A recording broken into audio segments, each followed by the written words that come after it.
मान्यवर, मैं आरपीएन सिंह का धन्यवाद करता हूं। इन्होंने कुछ फैक्ट रखे जिससे कारण मुझे कम बोलना पड़ेगा।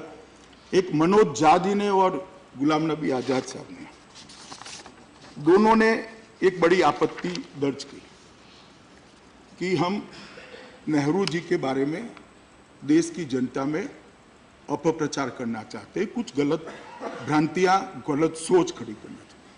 ये ठीक सोच नहीं है। मैं कड़े शब्दों का भी उपयोग कर सकता हूं, मगर ये सदन है इसलिए कहता हूं ये ठीक सोच नहीं है। हम नेहरू जी के बारे में कोई गलत विचार देश की जनता के बारे में खड़ा करना नहीं चाहते, देश की जनता को गुमराह भी करना नहीं चाहते।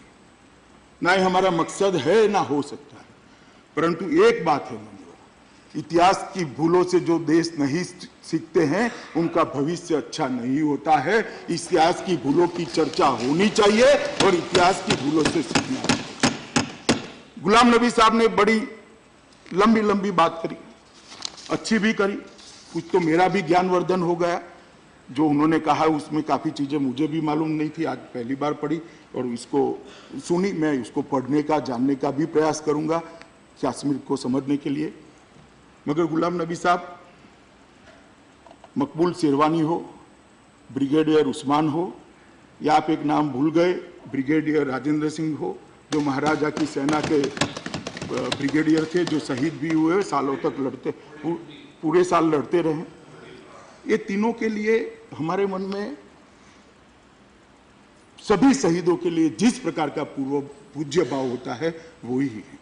चाहे मकबूल शेरवानी हो, चाहे ब्रिगेडियर उस्मान हो, चाहे ब्रिगेडियर राजेंद्र। इन्होंने इस देश के लिए सर्वोच्च बलिदान दिया है, अपना खून का कतरा कतरा बहा दिया है वादियों के लिए। तो इनके लिए और कोई भाव नहीं हो सकता। आपने कहा पूरा साल किस प्रकार से, किस तारीख को सेना जीतती गई, ये सब मैं जानता हूं।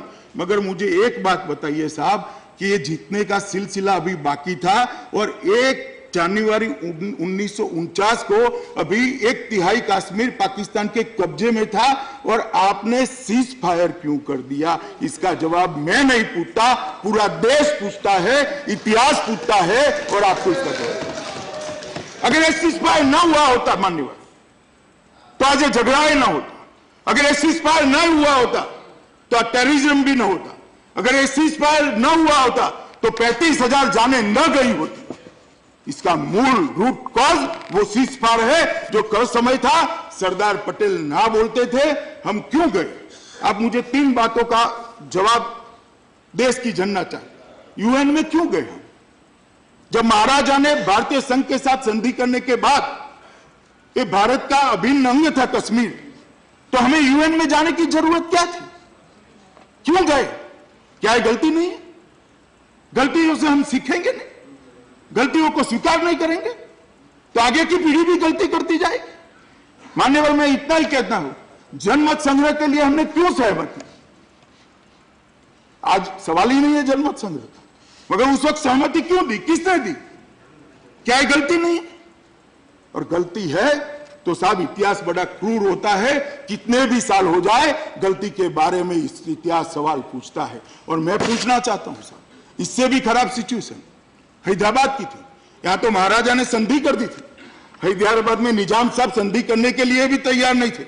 सरदार पटेल ने हैदराबाद और जूनागढ़ तो मक्खन की तरह भारत की संघ के साथ।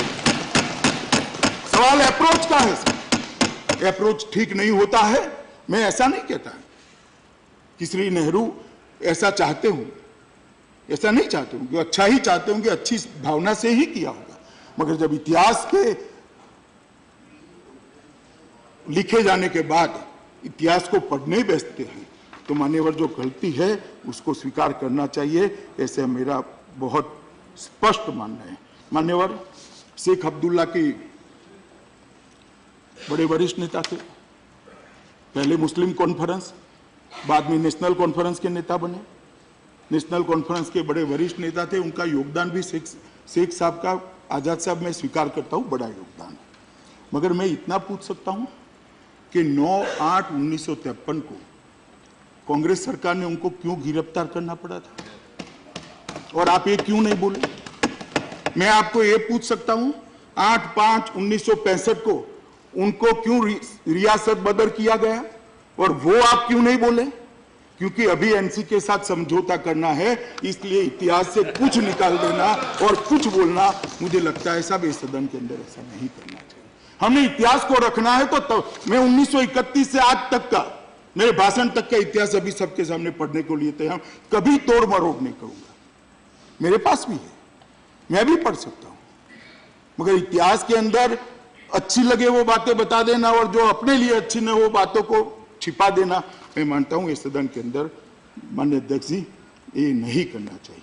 माननीय अध्यक्ष जी उन्होंने कहा टेलीविजन बंद कर दीजिए। भाई हम तो इमरजेंसी ड्रामा नहीं चाहते, टेलीविजन चालू रहेगा फिर भी शांति होगी। गुलाम नबी साहब मैं बताता हूं आपको, जिसको जो दिखाना है वो दिखा दो। घाटी की अवाम का दिल हम जीतेंगे, उसको गले हम लगाएंगे और वो उनको गुमराह होने से हम, ये हमारा संकल्प। टेलीविजन बंद नहीं कर सकते, इसके बगैर ही हम करेंगे। और उन्होंने बताया कि 6% कर दो, चलो अच्छा सुझाव है भी, इस पर भी विचार करेंगे। अभी 4% बाकी है तो उसको करने में कोई हर्ज भी नहीं है, 50 तक पहुंचा जा सकता है। मगर मैं एक छोटा सा सवाल मान्यवर आपके माध्यम से उनको पूछना चाहता हूं कि आपने आनंद व्यक्त किया, आप भी जम्मू से हो, वहां से चुनाव भी जीते हो, कि अच्छा हुआ इंटरनेशनल बॉर्डर वालों को दे दिया, तो आप मुख्यमंत्री रहे तब क्यों नहीं दिया? यही मान्यवर जम्मू के लोगों के मन में खलता है, यही मान्यवर लद्दाख के लोगों के मन में खलता है।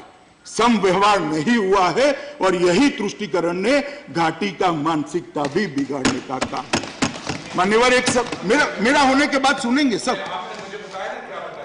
नहीं, आप नहीं बताया कि मुझे बताइए मान्यवर सर, मान्यवर मेरा भाषण होने के बाद क्या बताइए। तो मैं इसलिए कह रहा हूं, मैं इसलिए कह रहा हूं कि इंटरनेशनल बॉर्डर पे सीज फायर वायलेशन सबसे मिनिमम होती थी। इसलिए मैंने बताया कि उस वक्त seize fire violation international border पे और नुकसान मेरे ख्याल में 71 में हुआ था।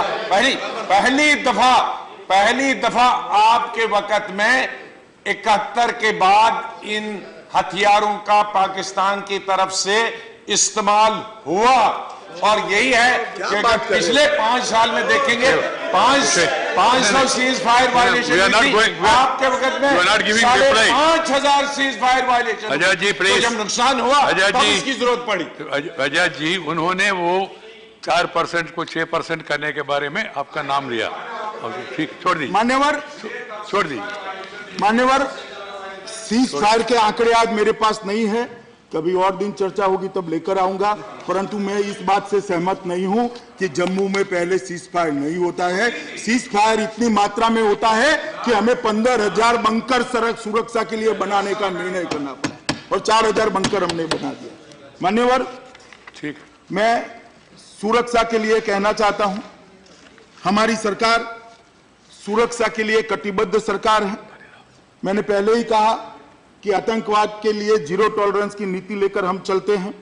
हमने आज तक सबसे ज्यादा सीआरपीएफ की कंपनियां भी वहां पहुंचाई है और सीआरपीएफ की जम्मू कश्मीर में जो कंपनियां हैं उनको आधुनिक साधनों से लैस करने का भी प्रयास किया है। सिर्फ 1 साल के अंदर जम्मू कश्मीर की सीआरपीएफ की कंपनियों को 2300 करोड़ रुपया खर्च कर हमने उनको इक्विप करने का फैसला खर्च किया है, क्या ताकि उनकी जानें बच सके।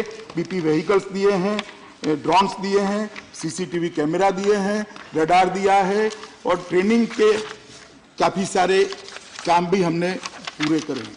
मान्यवर, एक मल्टीडिसिप्लिनरी टेरर मॉनिटरिंग ग्रुप की भी रचना की है, जिससे जो 5-6 एजेंसियां वहाँ काम करती है, सेना काम करती है, बीएसएफ काम करती है, सीआरपीएफ काम करती है, जम्मू कश्मीर पुलिस भी काम करती है, आईबी होती है, रॉ होती है, मिलिट्री एजेंसी होती है।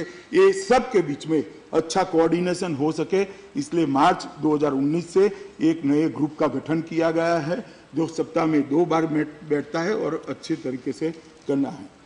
मान्यवर, हमने कोई लाग लपेट के अलगाववाद और आतंकवाद को जो बढ़ावा देते थे उनके पर प्रतिबंध रखने का काम किया। जम्मू कश्मीर लिबरेशन फ्रंट पर इतने समय तक प्रतिबंध नहीं लगता। हमने जम्मू कश्मीर लिबरेशन फ्रंट पर प्रतिबंध लगाने का काम श्री नरेंद्र मोदी के नेतृत्व में इस सरकार ने। मान्यवर, जमायते इस्लामी, इसको भी संरक्षण प्राप्त था, राजनीतिक संरक्षण, दल का नाम देना नहीं था, परंतु राजनीतिक संरक्षण प्राप्त है कहने में मुझे कोई हिचकिचाहट नहीं।